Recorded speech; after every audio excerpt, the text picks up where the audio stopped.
Everyone, welcome to our channel shine the word with Taji. In this video हम लोग देखने वाले हैं क्लास 12 इंग्लिश प्रोज का जो आपका चैप्टर 2 है लॉस्ट स्प्रिंग। इसके most important long type question answer. इससे पहले की वीडियो में हम लोग इसके लॉन्ग टाइप मतलब कि शॉर्ट टाइप और जो है इसका एक्सप्लेनेशन देख चुके हैं। अगर जो वीडियो नहीं देखी तो आप ज़रूर देख लीजिएगा। बहुत इंपॉर्टेंट क्वेश्चन है, आपके लिए बहुत इंपॉर्टेंट है, एग्जाम की दृष्टि से बहुत ही ज़्यादा इंपॉर्टेंट है, तो वीडियो ज़रूर देख लीजिएगा। प्लेलिस्ट में आपको मिल जाएगी। तो चलिए ये वीडियो स्टार्ट करते हैं। तो यहाँ पे हमारा पेन का जो पॉइंट है वो बहुत ही ज़्यादा बड़ा था, इसको कम करते हैं। तो यहाँ पे जो हम लोग का फर्स्ट क्वेश्चन है वो है हमारा, Saheb is no longer his own master comment. जो साहेब था, आपने चैप्टर पढ़ा होगा तो आपको पता होगा, साहेब एक लड़का था जो कि एक मोटर मैकेनिक बनना चाहता था। नहीं, गलत हो गया, मुकेश वो था ना। ये साहेब क्या था, ये एक रैक पिकर था, ये जो है कूड़ा बटोरता था। तो कंफ्यूज नहीं होना है। ये जो लॉस्ट स्प्रिंग चैप्टर है इसमें दो कैरेक्टर्स दिखाए गए हैं। एक पहला जो है साहेब वाला कैरेक्टर है और दूसरा मुकेश वाला कैरेक्टर है। दो स्टोरीज बताई हैं यहाँ पे जो राइटर है उन्होंने। तो आपको भी कंफ्यूज नहीं होना, मैं कंफ्यूज हो गई थी, कोई ना, चलता है इतना। तो जो है यहाँ पे जो है, जो हमारे साहब होते हैं ये क्या करते हैं, ये कूड़ा बटोरने वाले होते हैं और इनको जो है फ्रीडम बहुत ही पसंद होती है। लेकिन इनको क्या होता है, टी स्टॉल पे काम करना पड़ जाता है, जिसकी वजह से इन्हें लगता है कि इनकी जो फ्रीडम होती है वो थोड़ा छिन गई होती है। तो वहीं पे यहाँ पे हमें इसका आंसर देना है कि Saheb is no longer his own master comment. तो यहाँ पे क्या पूछा जा रहा है कि जो साहेब है वो अब स्वयं का स्वामी नहीं रह गया है, इसका खुद का मास्टर नहीं रह गया है। इस पर आपको कमेंट करना है, टिप्पणी करनी है। तो चलिए स्टार्ट करते हैं। Grinding poverty and the necessity for a life of substance have involved Saheb in rack pickings। तो क्या बताया जा रहा है, ये जो ग्राइंडिंग होता है इसका मीन्स होता है कष्टदायी, मतलब कि, और प्रॉवर्टी मीन्स होता है गरीबी। तो जो कष्ट है, गरीबी और जीवन की मूलभूत आवश्यकताओं को पूरा करने के लिए जो साहेब को क्या होना पड़ता है, रैक पिकिंग में इन्वॉल्व होना पड़ता है। जो रैक पिकिंग होता है, रैक पिकिंग मीन्स होता है कूड़ा बटोरने का काम होता है। जो कूड़े का ढेर वगैरह होता है, जो लोग वहाँ से जो बहुत कुछ अच्छी चीज़ें होती हैं, उनके काम की चीज़ें होती हैं, जब वो लोग वो इकट्ठा करते हैं तो इसे रैक पिकिंग कहते हैं। तो उसे अपने जीवन की आवश्यकताएं पूरा करने के लिए और अपनी गरीबी को कुछ हद तक दूर करने के लिए जो है कूड़ा बटाने के काम में जो है इन्वॉल्व होना पड़ता है। आगे देखते हैं। मैगनिंग through the garbage does not provide him with a regular income but he gives him freedom. तो क्या बताया जा रहा है कि जो कूड़ा बटोरने का काम होता है ना, वो उसे कोई रेगुलर इनकम प्रोवाइड नहीं करता है। रेगुलर इनकम मतलब कि एक निश्चित आय या फिर निश्चित सैलरी टाइप में वो कोई प्रोवाइड नहीं करता है, लेकिन उससे एक फ्रीडम मिलती है। मतलब कि जब वो कूड़ा बटोरता है ना तो वो अपने मन से कार्य करता है। जब उसका मन कर रहा है तब बटोर रहा है, जब मन कर रहा है तब कार्य करने जा रहा है, जब नहीं मन कर रहा है तो ऐसे घूमे जा रहा है। तो ये रहता है, he has all the liberty in the world to roam with his friend in the streets without any worries to bother him। तो यहाँ पे क्या बताया जा रहा है कि जो है जब ये काम करता है, कूड़ा बटोरने वाला काम करता है, तो उसके पास ना सारी की सारी आज़ादी रहती है। मतलब कि वो अपने फ्रेंड के साथ क्या करता है, बिना किसी फिक्र के, बिना बेपरवाह होके, बिल्कुल मतलब कि कोई भी वरी नहीं होती है उसके पास, बिना किसी वरी के, बिना किसी फिक्र के जो है वो अपने फ्रेंडों के साथ गलियों में घूमा करता है, इधर उधर सड़कों पे घूमा करता था। तो ये था जब वो कूड़ा बटोरता था तो उसके साथ ऐसा होता था। Also he can Hunt for gold in the garbage dumps. और क्या बताया जा रहा है, और जो है वो उसके साथ साथ जो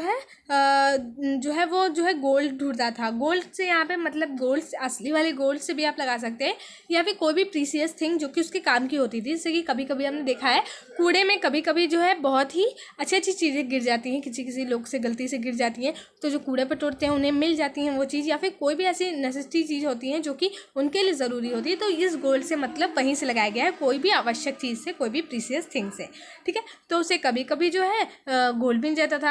it provides him a hope and thrill every day in the form of a rupee or 10 rupees note. तो ये जो क्या होता था, उसे एक होप मिलती थी कि जो है शायद आज भी मैं कूड़ा बटोरता हूँ, वो रोज़ कूड़ा बटोरता था, ताकि उसे लगता था कि शायद आज रुपये मिल जाए, या फिर शायद आज मुझे 10 रुपीज़ का नोट मिल जाए, या फिर कोई और ऐसी प्रीसियस थिंग मिल जाए जो उसके काम की हो। तो ये उसे एक होप देता था। So he looks forward to rag picking. तो इसीलिए क्या होता है, इसीलिए वो जो है कचरा इकट्ठा करता रहता था हमेशा। आगे बढ़ते हैं और देखते हैं। The job he takes up at a tea stall is one of his attempts to become his own master. तो क्या बताया जा रहा है कि जब उसने जो है एक नौकरी करना स्टार्ट किया था चाय की दुकान पर, तो उसने मतलब कि उसे लगता था कि जब मैं इस नौकरी को करूँगा तो वो अपना खुद का मास्टर बन जाएगा। रॉक ने जो है दिस फर्दर इंसल्व हिम। लेकिन क्या होता है, इसके विपरीत क्या होता है कि उससे वह मतलब कि वो उससे दास बन जाता है। उसका अपना खुद का मास्टर की बजाय वो क्या होता है, किसी और का सर्वेंट बन जाता है। He is now not free to roam aimlessly in the streets. His new occupation bind him to serve somebody else. तो क्या यहाँ पे बताया जा रहा है कि ये जब होता है, जब वो नौकरी करने लगता है एक टी स्टॉल पे, तो वह जो होता है अब वो वहाँ का मतलब कि सड़कों पे आराम से घूम नहीं सकता था, उसकी जो फ्रीडम थी वो अब उससे छीन जाती है। जो उसका नया काम था वो उसे किसी और के लिए काम करने पर विवश करता था, मतलब कि वो अब किसी और को सर्व करता था बजाय खुद को। पहले वो खुद के लिए करता था हर चीज़ की, मतलब कि वो रैक पिकिंग कर रहा है, उसे कोई अच्छी चीज़ मिल रही 10 रुपये मिले तो वो अपने लिए करता था। लेकिन अब क्या करता है, किसी काम करता है तो उसके जो रुपये मिलते हैं वो अपने मालिक को देता है, बाद में जो इनकम मिलती है वो तो अलग बात है, लेकिन अब वो खुद का मास्टर नहीं रहता। तो ये था हमारा फर्स्ट क्वेश्चन। आई होप आप लोगों को समझ में आया होगा। मैंने अपना पूरा कोशिश किया कि आपको बहुत ही अच्छे से समझाऊँ ताकि आपके दिमाग में बिल्कुल घुस जाए, बैठ जाए और आपको उसको दोबारा पढ़ना भी ना पड़े। बस आप एक बार रिवाइज करेंगे और आप एग्जाम में लिख सकते हैं। तो चलिए बढ़ते हैं हमारे नेक्स्ट क्वेश्चन की तरफ। वीडियो अच्छी लग रही है तो प्लीज़ से लाइक कर दीजिएगा। तो जो नेक्स्ट क्वेश्चन आ जाता है हमारा वो है, the bangle makers of Firozabad make beautiful bangles and make everyone happy but they live and die in squalor, elaborate. तो यहाँ पे क्या बताना है कि जो फिरोजाबाद के चूड़ी बनाने वाले होते हैं वो बहुत ही सुंदर चूड़ी बनाते हैं और सबको खुश करते हैं, पर जो वो खुद होते हैं वो गंदगी में ही जीते हैं और गंदगी में ही मर जाते हैं। तो हमें इसको एलेबोरेट करना है, इसका ही विस्तार करना है कि ये जो कथन लिखा है हमारा कि जो बैंगल मेकर होते हैं ये लोग बहुत ही सुंदर सुंदर चूड़ियाँ बनाते हैं, सभी को खुश करते हैं अपनी चूड़ियों से, लेकिन जो उनकी खुद का लाइफ होता है वो बहुत ही बेकार होता है, बल्कि वो लोग एक गंदगी में ही पैदा होते हैं और वहीं पे मर जाते हैं। तो हमें इसके बारे में बताना है। तो चलिए स्टार्ट करते हैं। ये आपका प्रीवियस ईयर में क्वेश्चन पूछा गया है, आप चाहें तो देख सकते हैं। तो जो है चलिए स्टार्ट करते हैं। Firozabad is the centre of Indians glass blowing industry. जो फिरोज़ाबाद है वो क्या है, भारत में कांच उद्योग का केंद्र है, सेंटर है। Families have spent generations in this business making beautiful bangles of all hues the colors। ठीक है, तो क्या बताया जा रहा है, यहाँ के जो परिवार होते हैं वो अपनी जनरेशन से, अपनी पीढ़ियों से जो है यही कार्य करते आ रहे हैं। ये लोग कलरफुल चूड़ियाँ बनाते हैं और जो है कलरफुल चूड़ियाँ बनाने का ही काम करते आ रहे हैं अपनी पीढ़ियों से। ठीक है, but their own life is steeped in filth and misery. तो क्या बताया जा रहा है, लेकिन जो इनकी स्वयं की ज़िंदगी होती है ना वो गंदगी और विपदाओं में डूबी रहती है। People work around the clock in glass furnaces at high temperatures in डिग्नी cells without air and light. और क्या बताया जा रहा है, यहाँ पे जो पीपल होते हैं, जो यहाँ पे लोग होते हैं वो 24 घंटे जो कांच की भट्टियों में बहुत ही हाई टेम्परेचर पे काम करते रहते हैं, बहुत ही हाई टेम्परेचर मतलब कि उच्च तापमान पे जो है काम करते रहते हैं। और एकदम डिग्नी सेल मतलब होता है कि मतलब कि बहुत ही ज़्यादा अंधेरी कोठरी में कह सकते हैं आप इसे, एकदम अंधेरा सा होता है वहाँ पे, एकदम ना लाइट होती है वहाँ पे, ना हवा होती है। तो ऐसी प्लेस में अगर जो कोई काम करेगा, बहुत ही 24 आवर्स काम कर रहा है वो, उसको ना मतलब कि इतना हाई का टेम्परेचर है, इतनी गर्मी लग रही होगी, ना वहाँ हवा आ रही है ना वहाँ लाइट आ रही है, तो सोचिए उसके साथ क्या होता होगा। तो यही बताया जा रहा है कि उनकी जो कंडीशन होती है वो बहुत ज़्यादा मिजरेबल होती है, बहुत ज़्यादा बुरी होती है। These workers are expose to health hazard. तो क्या बताया जा रहा है, इन कारीगरों को स्वास्थ्य संबंधी खतरों का सामना करना पड़ता है।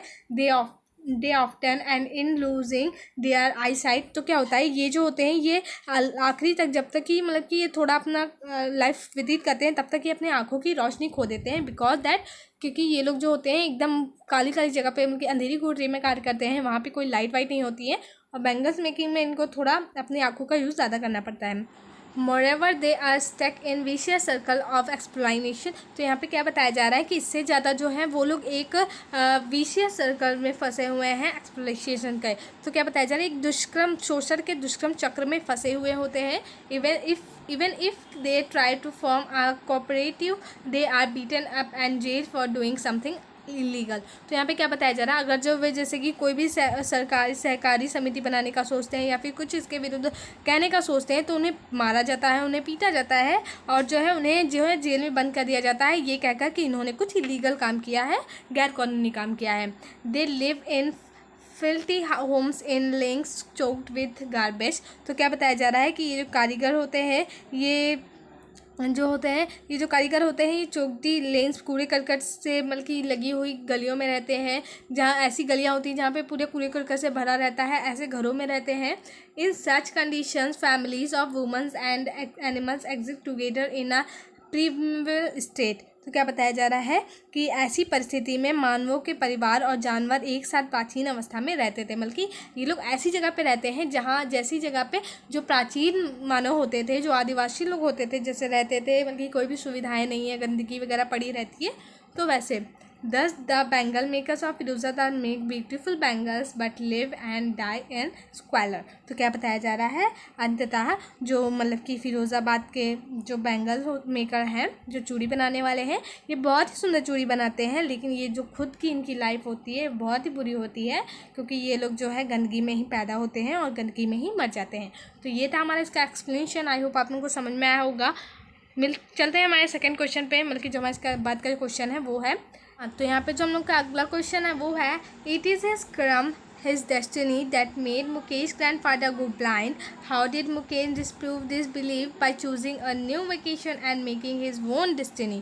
तो क्या बताया जा रहा है कि यह उसका कर्म है, it is his कर्म, his destiny, यह उसका कर्म है, भाग्य है, जिसने मुकेश के दादाजी को अंधा बना दिया। मुकेश ने इस बात को मतलब कि इस बात को है कौन सा नया जो है व्यवसाय चुनकर अपना भाग्य स्वयं बनाकर इस प्रकार अस्वीकार किया। मतलब कि मुकेश ने क्या कहा, मतलब कि जब उसके ग्रैंडफादर कह रहे थे कि जो है ये हमारा ही भाग्य है, ये हमारे कर्म है जो कि हम लोग को अंधा बनाते हैं, तो मुकेश ने उनकी बात को कैसे काटा था कि जो है मैं अपना जो है करियर खुद चूज़ करूँगा और मैं आपकी बात को गलत बनाऊँगा। तो चलिए देख लेते हैं। Mukesh disproved this belief that bangle making was his destiny by choosing a new vacation and making his own destiny। तो क्या बताया जा रहा है, जो मुकेश होता है, मुकेश ने नया व्यवसाय चुनकर और स्वयं का भाग्य स्वयं बनाकर इस धारणा को अस्वीकार कर दिया था कि जो चूड़ी बनाना है वो उनका भाग्य है। He decided to become a motor mechanic and learn to drive a car। तो उसने क्या डिसाइड किया था कि वो एक मोटर मैकेनिक बनेगा और एक जो है कार चलाना सीखने का उसने निश्चय किया था। As he had seen his parents and other suffer because of the vicious circle of poverty and exploitation.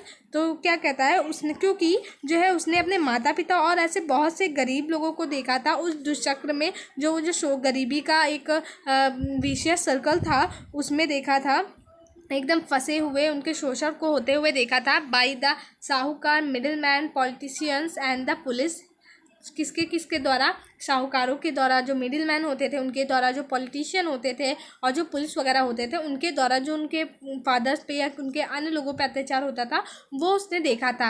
He did not want to remain in the bangle making profession. तो क्या होता था, वह जो होता है वह चूड़ी बनाने की वंशावली को में वो नहीं जाना चाहता था, बल्कि वो जो है चूड़ी बनाने का काम नहीं करना चाहता था। आगे देखते हैं। He had the courage to break free from the family lineage of bangle making and was ready to walk a long distance to reach a motor garage to learn to vision of car mechanic. तो क्या बताया जा रहा है यहाँ पे, उसके अंदर अपने परिवार की चूड़ी बनाने की वंशावली से स्वयं को मुक्त करने का साहस था, उसके अंदर इतना हिम्मत था कि वो जो उसके चूड़ी बनाने का जो उसका वंशानुक्रम उसके परिवार में चला आ रहा है, परंपरा को चला आ रहा है, वो उसे तोड़ने का उसके पास ताकत थी। वह पैदल लंबी दूरी तय करके मोटर गैरेज पहुंचकर जो है कार मैकेनिक बनना चाहता था, वो कार मैकेनिक का कार्य सीखना चाहता था। He had enough thought that he would request the garage owner to hire him immediately as a helper and learn the trade. तो क्या वो जो है वो सोच रहा था, उसने वो ये भी सोच रहा था कि वो जो है प्रारंभ में स्टार्टिंग में गैरेज के ओनर है, गैरेज के मालिक है, उनसे जो है हेल्प मांगेगा और उनसे जो है कहेगा कि मुझे मतलब कि यहाँ पे रख लीजिए, और उसके साथ साथ जो है वो मैकेनिक बनने का ट्रेनिंग भी ले लेगा। Finally he also wanted to learn to drive a car. और उसके बाद जो है वो जो है कार चलाना भी सीखना चाहता था। Thus Mukesh was ready to make his destiny by choosing a new vacation and break the age old believe. तो क्या होता है, इस प्रकार जो मुकेश होता है वो एक नया व्यवसाय चुनता है और अपना भाग्य बनाने के लिए और पुरानी धारणाओं को तोड़ने के लिए तैयार हो जाता है। तो आई होप आप लोगों को ये क्वेश्चन समझ में आ गए होंगे। ये सारे के सारे क्वेश्चन बहुत इंपॉर्टेंट थे। वीडियो अच्छी लगी तो प्लीज़ से लाइक करिएगा और कमेंट में ज़रूर बताइएगा आपको वीडियो कैसी लगी है। तो मिलते हैं नेक्स्ट वीडियो में। Thank you.